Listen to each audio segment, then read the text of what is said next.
Hey dreamers, today is going to be a little bit different. Lauren from the Adulting is Easy podcast graciously invited me to come on, and so I did. I'm going to play the episode here, but since it's a podcast, there will be nothing to see. So get ready for a listening exercise. But you'll get to hear me in a totally different way. And Lauren is awesome. At the end, I'll tell you about our conversation after the episode, which I thought was extremely interesting and very cool. Okay, you ready? This is me, unedited and live. Hey there, and thanks for listening to the Adulting is Easy podcast, where we make adulting easier by making money easier. This is your host, Lauren. Please rate and review when we're done if you get a chance. I'm joined today by the Dividend Dream, aka Dream, the Dreamer, Madam Dreamy or Dream Girl. She's on Twitter at Dream Dividend and on YouTube at The Dividend Dream. Dream is a strategy/marketing executive in her mid 40s. Originally from the Midwest, she is part of the LGBT community, is married, and now lives in the South. Dream is first generation American, having British parents. She has a net worth of about $3 million and a patty that is projected annual dividend income well north of $80,000. Thanks for joining me, Dream. Thanks so much for having me. Absolutely. I am looking forward to it, but I do want to let people know we have a new sponsor, which is called Hemlane. So let's talk about property management software that's a little bit different. First of all, the software doesn't really solve your problems. That's why Hemlane's Property Management provides 24/7 repair coordination. That's right. Use your own service professionals or tap into their licensed network. Second, many of you are investing out of state. Hemlane connects you with licensed leasing agents and other tenant placement services to help you find and place a tenant. And third, Hemlane is ranked #1 by Gartner with 4.8-star reviews. So they're legit. So visit www.hemlane.com and don't forget to mention that Adulting is Easy sent you, and Hemlane will dramatically improve your property management. Again, that's www.hemlane.com. So our goal for today is to make adulting easier for listeners by discussing a personal finance topic, since managing money is a big part of adulting. So today, Dream, you and I are going to talk about, you guessed it, everybody, dividends. So what are dividends, Dream? What are dividends? So you mean the eighth wonder of the world, the most passive of all passive incomes? It really is my favorite way to make money on money. But I guess the technical explanation would be something along the lines of, regular profit sharing payments made between a company and its investors. So literally it's cash flow given to you for holding the stock, and you can choose to reinvest it or just take the cash. So some stocks pay it, monthly, some pay quarterly, some pay semi-annual or annual. But that's essentially what dividends are. It's the elixir of life, Lauren. Basically, love it. So do all stocks pay dividends or no? No, there are stocks that are simply growth stocks, and some that pay in a variety of different forms. You typically want to evaluate stocks based on their total return, but yeah, some pay dividends and some do not. So we heard in your bio that you have $80,000 of projected annual dividend income. Does that projected mean that you're not actually taking those dividends and using them as cash flow right now? Are you reinvesting them? So the Patty projected annual dividend income, so that just means that from here on out, right? Like not looking past, not looking in the rearview mirror. That is what my dividends are producing, whether or not I take the cash or reinvest. So that's kind of a choice that I make. I usually approach it in more of like a hybrid fashion. So some I turn on what is called drip. So that's kind of like an automatic reinvestment of your dividends. And some I actually do take the cash and do a couple of things with it. One is just decide which stock I want to invest in next. So not automatically reinvesting in the same stock, right? Which is what drip does. And then in other cases, the folks that have been kind of following along with me know that I actually took a 6-month sabbatical this year.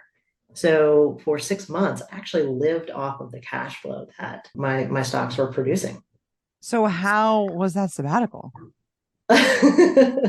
I would describe it as, freaking fantastic. Very relaxing. I did a lot of reflection of sort of where I am in life and what I wanted to do next. And I think, that really is the power of, investing and dividend investing in particular, which is there's really nothing you have to do. There's no person that calls me in the middle of the night because they have a leak that needs to be fixed, or, keeping up with, HOAs, or, doing really anything else. It's truly passive income. So yeah, I mean, I used it to do all kinds of different things, reconnect with family and friends, and just think about, what my next moves in life are. And a big reason you're able to take a 6 month sabbatical is because of the dividend income.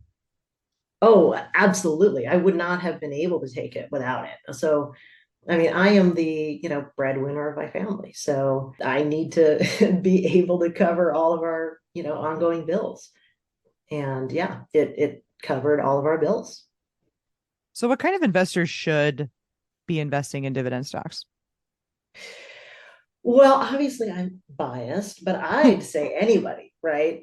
But it's funny, I actually did a video on this exact topic, which is kind of like, gut check, is this for you? Because, perhaps if the stock market makes you sort of anxious, or, maybe even you tend to be impatient, or you'll know that you'll, pull money in and out of stocks for whatever reason, then, perhaps it's not for you. It really is for a long-term minded investor that's, willing or maybe even excited, right, about doing a little bit of research into businesses and consumer mindset and sort of what's going on with the economy and things like that. And so it's, in my mind, really for anybody who, is into that, and then wanting to hold that value in there for the long term. I'm glad you mentioned researching. How do you know which dividend stocks to buy? Like, let's say you're evaluating, you've got some cash, you're evaluating what you want your next position to be. How do you know what's a good buying opportunity? Oh man, how much time do we have? I actually do a lot of analysis, a lot more than I actually, show or go through on my channel or whatever. But, and this is where I have my disclaimer, right, that I am just a regular person. I am not a financial advisor. I'm just a woman in the world who is very focused on this strategy. But, with all that said, here's some of the things I do look at. I look at, certainly number of years of dividend increases. Basically that means what percentage growth every single year. The number of years of consecutive dividend payouts. Have they been paying out for 5 years, 10 years, 20 years, 50 years? I take a look at also the payout ratio. So that's, can that company actually cover the dividend? And so those are some of the things I look at, in addition to like beta, which is a measure of volatility, and some other things. But those are the hardcore, sort of numbers that a lot of dividend investors look at. And I also look at a lot of the softer side of things. So, this is where I think I may have some additional value, like, things like, where are the trends going, right? Where are consumer trends going? Where's the consumer sentiment going?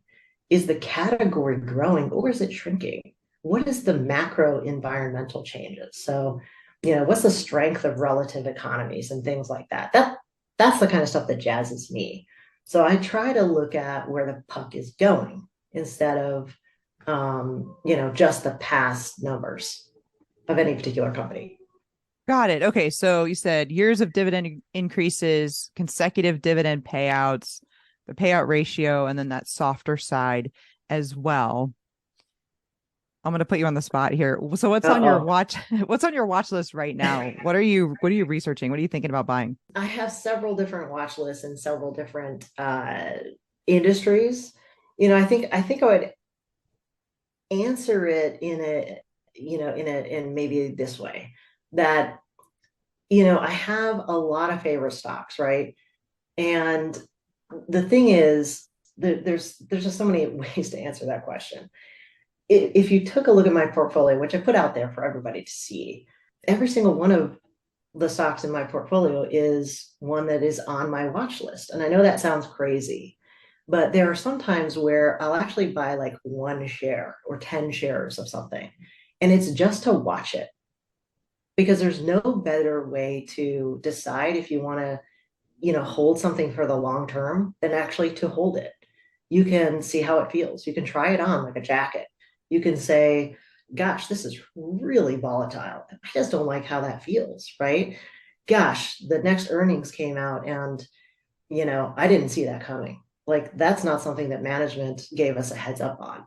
And so you can just see, do I like this? Is this something that I could hold for the next 5 years or 10 years or 20 years?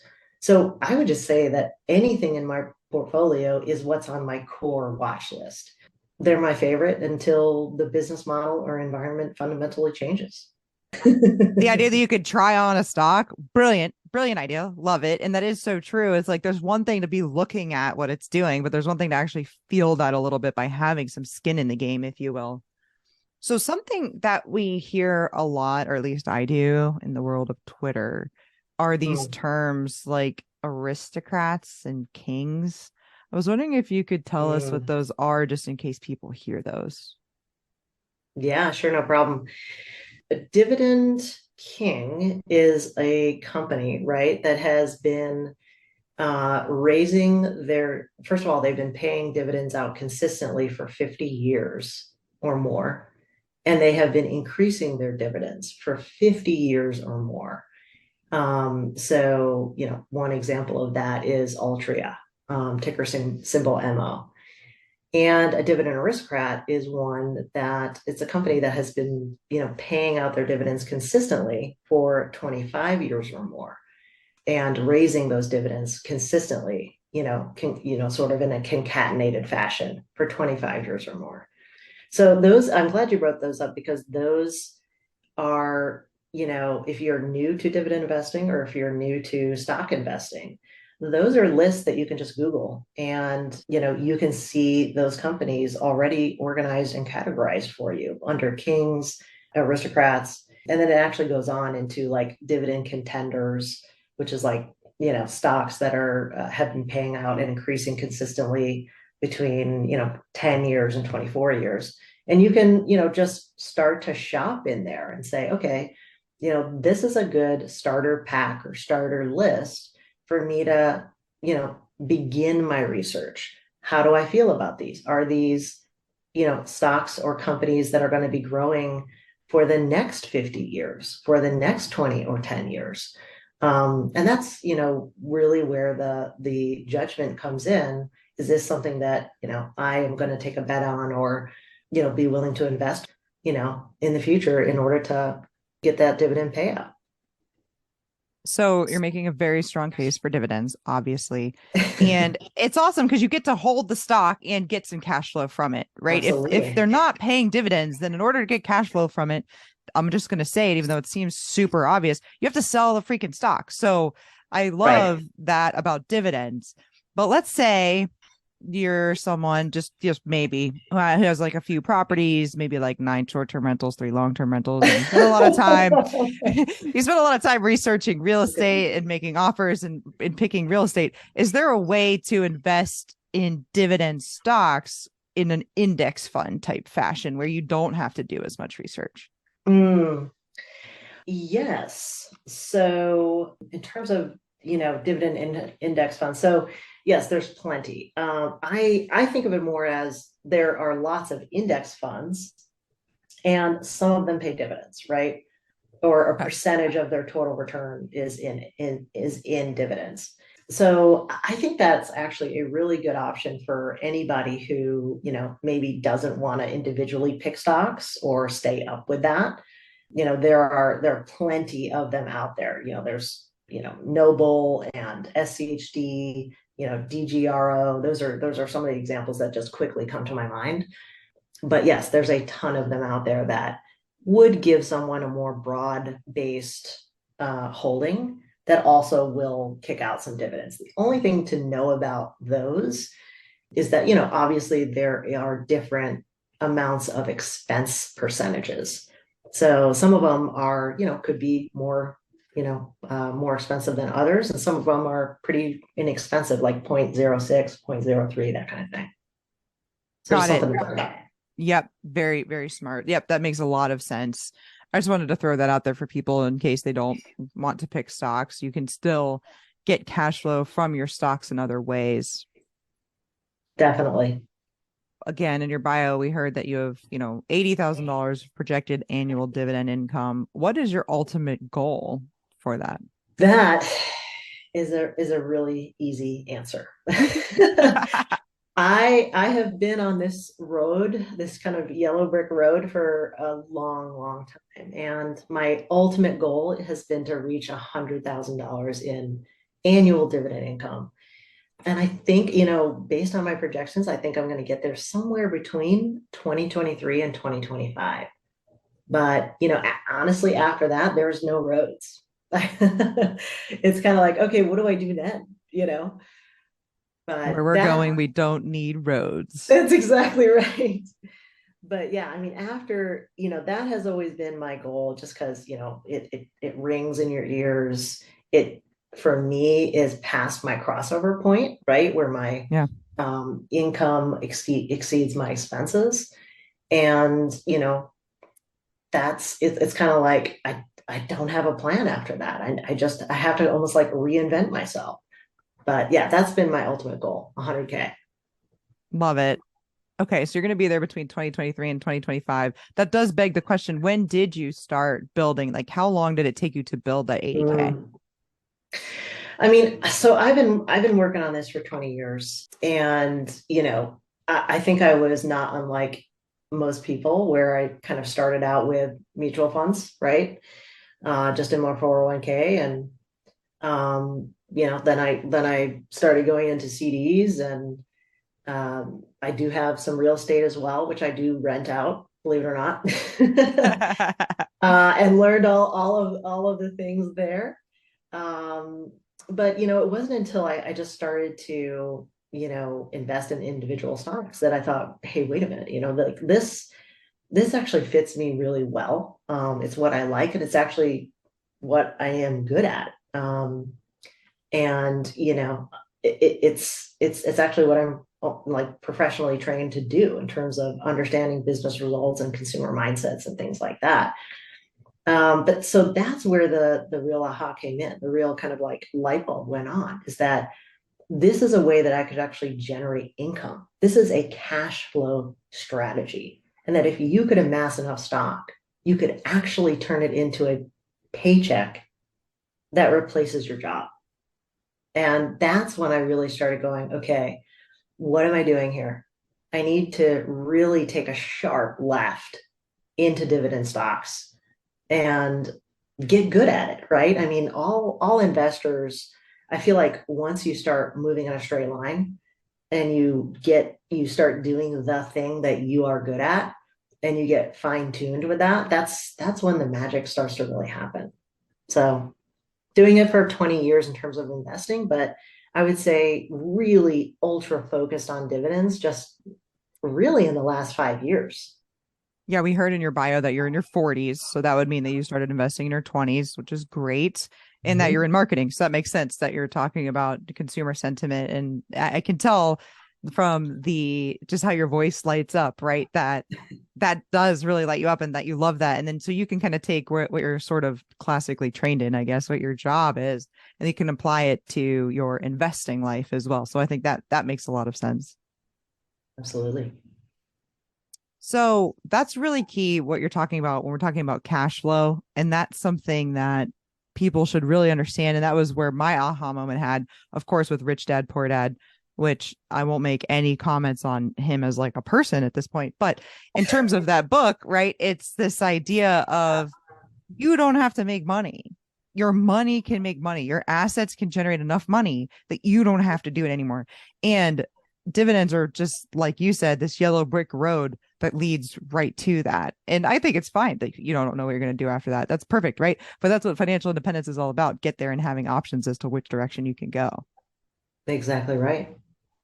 What advice do you have to learn more about dividends? Mm. Yeah, I mean, Well, my reason for really starting the YouTube channel at all was, I used to sit in my backyard and sort of tally the dividend income, and I just thought, wow, this is like getting really big. And at some point, I realized that, I knew something that most sort of do not or are not really executing. And I just thought, as a woman, what a shame that was, and wondered if I could do something about it. So, anyway, that's why I started, the channel, with hope to kind of inspire people who don't see themselves as investors, or people who don't think that they could have this kind of life, to perhaps reconsider and show really through example how to approach it and how to research. So, to answer your question, I guess I would say start to research. Start to get your ducks in a row in terms of understanding, stocks, the stock market, and just some of the basics of even the kinds of numbers and statistics that we were just talking about, or even just the softer side that we were talking about earlier. What are some of the categories or industries that because of perhaps what you do? So just start to research, do your due diligence first, and then pick the stocks. Don't do it the other way around. Don't pick and then wait and then do your research, because it certainly won't turn out the same. Yeah, love it. Is there anything else you want to add, Dream, before we wrap up? I don't think so. I mean, honestly, I think what you do is fascinating. I'd love to interview you and your real estate strategies. That is so interesting to me, but maybe that's a different episode. One of the episodes, I think it's 89 and 90. I had somebody interview me. This is gonna be in the Ooh. 150s to 160s somewhere this episode. So that was a little while back. It might be time to do that again. I you know what? I really think that listeners want to hear from other people and not necessarily me all the time. I tell you what, I've listened to several of your episodes, and I've listened to a lot of other people's strategies, and I thought, but what about Lauren? I want to understand. I mean, you have such an incredible strategy yourself. So yeah, I think it might be time to do that one again. All right. I will noted for sure.